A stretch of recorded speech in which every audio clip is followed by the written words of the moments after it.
So today I'm going to show you how to convert Excel file into PDF without using any application. Let's get right into it.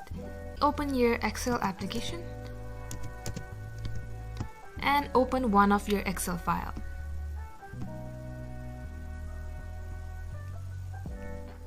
So if you want to convert this Excel file into PDF, what you will do is you'll go to this Office button right here and then press Save As.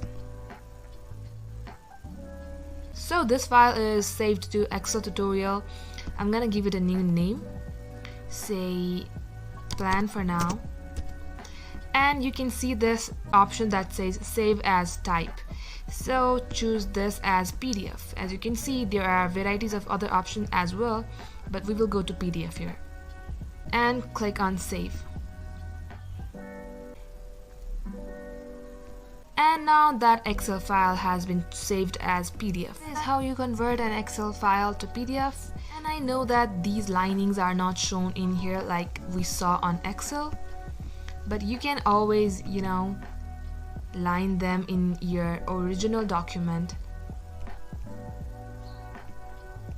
and export it, and it will again come as PDF. That's the end for today. Do follow our page for more contents. We will see you soon. Thank you for watching.